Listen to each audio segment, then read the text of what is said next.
자, 그래서 문자적으로 보게 되면은 여기에서 경제기적의 예언의 씨앗이 심겨졌을 때, 그것이 이제 심겨졌을 때 반드시 그것이 뿌리를 내리고 꽃을 피우고 열매를 맺으려면은 여기에 피재앙이 있죠. 출애굽기 7장 14절로 25절에 피재앙이 있는데, 이것은 바로 여러분 이거 적을 필요가 없습니다. 소백 오시리스라는 나일강의 신. 자, 여러분 이제 이거는 적을 필요 없습니다. 출애굽기 7장 14절 25절에 소백 오시리스라는 나일강의 신을 이제 그 신이 우상이다. 그 죽은 신이다는 사실을 문자적으로 보여주면서 그 신을 이제 뿌리 뽑는 겁니다. 깨구리 재앙, 출애굽기 8장 1절로 15절을 통해서 헤케트라는 출산과 생명을 상징하는 헤케트라는 깨구리 형상을 가진 헤케트라는 신이 있어요. 그 헤케트라는 우상을 애굽의 왕과 백성들이 말하면 대대로 섬기고 있습니다. 헤케트가 뭘 준다? 출산을 주고 생명을 준다. 이렇게 믿고 있는 거예요. 그것이 바로 우상이다. 다른 신이다. 그 신은 바로 죽은 신이다. 그 신은 죽은 신이다라고 그 우상을 뿌리 뽑는 사역을 하고 있는 겁니다. 또 출애굽기 8장 16절 19절에 이 재앙은 게버라는 신이 있어요. 애굽에 그 신이 바로 죽은 신이다. 바로 파리 재앙, 출애굽기 8장 20절로 32절에 슈, 공기의 신이 있는데 슈라는 신이 바로 우상이다. 그 우상을 뿌리 뽑는 겁니다. 우상이 거짓된 신이고 죽은 신이라는 걸 모세를 통해 보여주고 있습니다. 또 출애굽기 9장 1절로 7절에 악질 재앙, 이 아피스라는 항소, 풍요를 상징하는 아피스 신을 섬기고 있는데 이 아피스 신이 우상이다. 이걸 보여줍니다. 또 출애굽기 9장 8절로 12절에 독종, 바로 이시스라는 치료의 신이 있는데 이 치료의 신, 이시스 신이 우상이라는 것입니다. 또 출애굽기 9장 13절로 35절에 우박의 신, 셰트라는 신이 있는데 곡식의 신입니다. 이 신이 바로 우상이라는 겁니다. 메뚜기 재앙, 출애굽기 10장 1절로 20절에 오시리스라는 오시리스 신이 곡식을 상징하는 오시리스 신이 곡식을 주는 오시리스 신이 우상이라는 겁니다. 출애굽기 10장 21절 29절에 하토르라는 하늘 여신, 이것이 우상이라는 겁니다. 또 출애굽기 11장 1절로 12장 36절에 바로 셀케트 베스라는 생명과 죽음을 순환시키는 셀케트 베트라는 이 우상을 섬기고 있는데, 요 애굽이 섬기는 요 우상 있지 않습니까? 10가지 우상. 10가지 우상이 바로 지금까지 애굽이 섬기던 요 신을 누가 섬기고 있었습니까? 예? 누가 섬기고 있습니까? 바로 이스라엘 민족이 애굽의 우상 숭배에 물들어서 함께 섬기고 있었죠. 그래서 이 10가지 우상을 파괴시키면서 그 우상이 뭘 가져옵니까? 우상이 부요를 가져오는 것이 아니라 그 우상을 파괴시키면서 10번이나 경제를 파괴시켜버립니다. 그래서 가난의 영이 오는 거죠. 이 우상 때문에 가난의 영이 오는 겁니다. 그래서 이스라엘 민족이 요 10가지 이 애굽의 신을 우상으로 섬긴 것을, 이 10가지 우상이 파괴되고 10가지 우상이 거짓신이고 죽은 신이고, 예? 이 10가지 우상이 엉터리 신이라는 사실을 이스라엘 민족이 뭐 하는 겁니까? 깨닫는 거죠.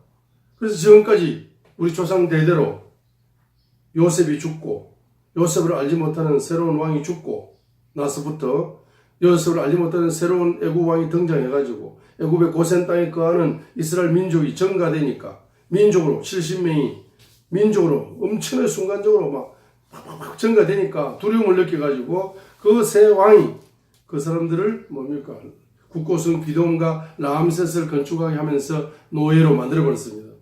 노예로 만들어 학대를 하면 할수록 더 번성하게 되니까 나중에는 히브리 산파 시프라와 부하에게 명령을 내려가지고 남자애가 태어나거든 다 죽여버리고 여자는 살려두라고 명령했지만은 그 두 여자가 주님을 경외했기 때문에 남자를 살려줬죠. 그러니까 점점 뭐가 되는 겁니까? 증가되는 겁니다.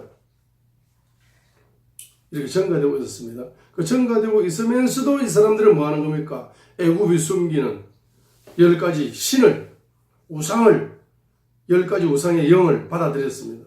이스라엘 민족이. 그죠? 그래 받아들여가지고 이제 살면은 형편이 풀려야 되는데 점점 노예로서 경제적으로 점점 가난에 고여가는 겁니다. 자, 그래서 여기서 우리가 문자적으로 이런 이야기지만은 이것을 영적으로 우리가 적용을 하게 되면은 자, 이제 출애굽 경제 기적 예언의 씨앗이 이제 뿌리를 내리려면은 어떻게 됩니까? 이스라엘 민족 속에 들어왔던 뭐죠? 10가지 우상의 영이 있지 않습니까? 그 우상의 영을 자, 피제약을 통해서 가난이 오게 될 때 소백 오시리스 신을 섬긴 것을 우리가 뭐한다? 회개합니다 라고 이제 10가지 우상의 영을 회개하면서 이 재앙을 경험하면서 하나하나 뭐 해야 됩니까? 토해내야 되는 거. 토해내야 되는 거. 10가지 우상의 영을 회개함으로 하나하나 토해내게 되면은 이제 그 경제 기적의 예언의 씨앗이 비록 옥토에 떨어졌지만은 그것이 뿌리를 내리려고 10m로 뿌리를 내려가고 있는데 갑자기 마음의 땅 10m 밑에서 바로 우상의 영이 10가지가 딱 버티고 앉아가지고 이것이 더 이상 깊이 뿌리를 내리지 못하도록 영적인 공격을 한다는 이야기입니다. 자, 그렇기 때문에 뭐 해야 됩니까? 내 마음밭에 마음의 가장 깊은 곳에 흐르고 있는 이 10가지 애굽의 영, 세상의 영, 우상의 영 이것을 뭐 하는 겁니까? 경제적인 가난의 경험을 통해 가지고 애굽이 경제가 파괴되는 가난의 경험이 이스라엘 민족도 경험하는 거죠. 이 경험 속에서 뭐 하는 겁니까? 바로 뭐 하는 가난의 거울 앞에서 자기 내면에 애굽의 우상의 영을 발견하셔가지고 뭐가 터져야 됩니까? 회개의 눈물샘이 몇 번 터져야 된다? 10번 터져야 되는 거예요. 자, 회개의 눈물샘이 10번 터집니다. 회개의 눈물샘이 10번 터지면서 여러분의 6월절의 어린 양의 피가 십자가의 보혈의 피가 강물처럼 여러분의 마음의 땅속으로 10m, 20m, 30m, 100m까지 계속 보혈의 강물이 흐르면서 이 우상의 영을 싹싹 분해시켜버림과 동시에 경제 기적의 예언이 뿌리를 내리고 마침내 꽃을 피우다가 마침내 출애굽기 12장 35절 36절에 경제 기적의 열매를 풍성히 맺는 이와 같은 놀라운 기적의 역사가 나타난다는 사실인 것입니다, 여러분.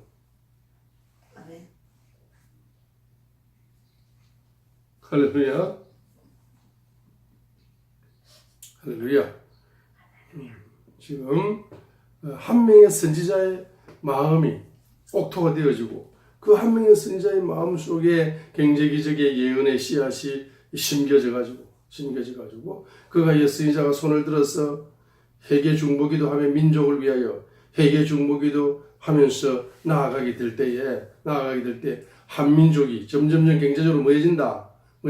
점점 가난해진다. 아니 어떻게 선지자가 기도하는데 점점 가난해지나 이 말입니다.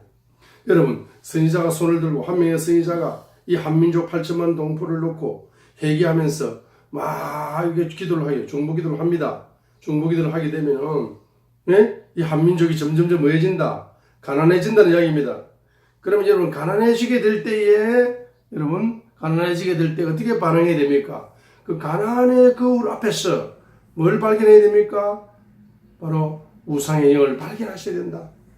그리고 가난의 거울 앞에서 발견된 우상의 영을 부둥켜 안고 여러분들은 회개의 눈물을 터뜨려야 된다. 회개의 눈물을 터뜨리면서 선지자가 전달하는 뭘 받아야 된다. 바로 경제 기적의 예언의 씨앗을 받아라 이 말이야. 받아라. 경제 기적의 예언의 씨앗을 이 유튜브를 통해서 경제 기적의 예언의 씨앗을 이제 8천만 동포의 마음에다가 뿌리고 있어요. 씨앗을 뿌리고 있습니다. 뿌리고 있어요. 그렇기 때문에 특별히 이제 경제적으로 안 풀리시는 분들, 경제적으로 꼬이시는 분들, 경제가 파괴되시는 분들, 경제가 부도로 가시는 분들, 점점 가난해지는 분들, 경제 문제 때문에 잠이 안 오는 분들, 경제 문제 때문에 스트레스 받는 분들, 경제 문제 때문에 고민되는 분들, 이런 분들은 반드시 뭡니까? 그 가난의 거울 앞에서 우상의 영을 발견할 수 있는 영적인 눈이 열릴 뿐만 아니라 영적인 눈이 열려서 그 우상의 영을 반드시 뭡니까? 회개의 눈물 속에서 여러분들이 나아가게 되면 그 회개의 눈물을 통해서 우상의 영이 씻어지고 그 회개의 눈물을 통해서 흘러오는 십자가의 보혈의 강물이 그 우상의 영을 완전히 분해시키는 가운데서 경제기적의 예언의 씨앗이 선지자의 기름을 받은 주의 종을 통해서 부어지는 이 경제기적의 예언의 씨앗을 여러분이 믿음으로 받아들여서 그것을 뿌리를 내리라 이 말입니다. 뿌리를 내리게 되면은 주님께서는 그렇게 믿음으로 하는 자에게 반드시 경제기적의 꽃을 피워주시고 경제기적의 열매를 맺게 만들어 주시어서 여러분이 개인을 어떻게 만들어 줍니까? 경제의 노예로 과거에는 살았지만 여러분 돈이 주인이 되어 살았지만 경제의 노예로 사는 거야. 돈이 주인이 되어 사는 거. 돈을 섬기는 삶, 돈을 경배하는 삶. 마태복음 6장 24절에 있는 것처럼 돈이 주인이 되어 살았지만 이제 여러분이 어떻게 됩니까? 여러분 속에 우상의 영이 뽑히게 되고 경외의 영이 전이 되게 되면 어떻게 됩니까? 여러분들이 바로 경제를 뭐합니까? 지배한다고요. 경제를 정복한답니다. 경제를 다스리게 된다는 겁니다. 항상 여러분의 머리에는 무슨 생각? 돈 생각밖에 없어. 돈. 머리에 돈 생각밖에 없어. 돈이 머리 위에 있는 거야. 돈을 섬기는 거잖아. 돈을 경배하는 거잖아. 돈을 주인으로 섬기는 거잖아. 그렇죠? 이렇게 섬기는 삶이었지만은 이게 어떻게 됩니까? 그것이 뿌리 뽑혀 나가면서 여러분이 경외의 영이 오게 되면은 우상의 영을 가지고 있을 때는 돈이 여러분의 머리 꼭대기에 있는 거예요. 항상 돈만 생각하다가 이제 그 우상의 영이 뿌리 뽑히고 경외의 영이 전이 되게 되면은 돈이 어디로 갑니까? 여러분의 발바닥 밑으로 가는 거예요. 돈이 발바닥 밑으로 가는 거예요. 그럼 돈이 발바닥 밑으로 가게 되면은 여러분들이 말이에요. 길을 걸어갈 때마다 여러분의 발바닥에 뭐만 밟힌다? 돈만 밟히는 거예요. 여러분 가을에 떨어진 낙엽만 밟히는 것이 아니라 여러분 가을에 낙엽이 수북하게 쌓여 있잖아. 수북하게 쌓인 낙엽 위를 그냥 뽀드득 걸어가면 낙엽이 말입니다. 낙엽이 고함을 지르죠. 낙엽이 고함을 지릅니다.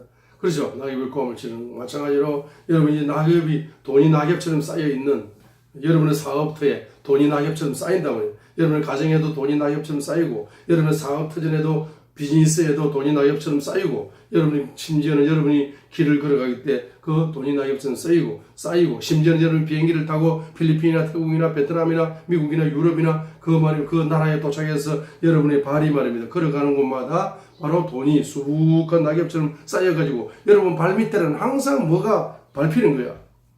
현찰이 밟히는 거야. 현찰이. 그 현찰들이 뭡니까? 여러분의 발밑에 밟히는 순간 최고로 행복하다고 노래를 부르는 거야.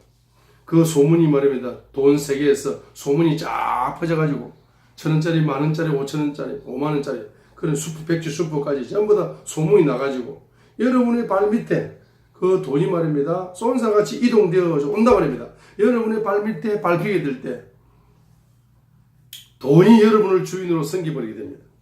그렇죠? 돈이 여러분을 주인으로 섬기게 됩니다. 왜 그렇습니까? 여러분의 가슴 속에 경외의 영이 있다는 것은 돈의 주인이신 만왕의 왕이신 주님을 여러분이 주인으로 섬기게 되니까 돈이 뭡니까? 여러분을 주인으로 섬기면서 여러분의 발바닥에 와서 바로 정복되어져 버린다는 사실을 성경적으로 보여주고 있는 것입니다.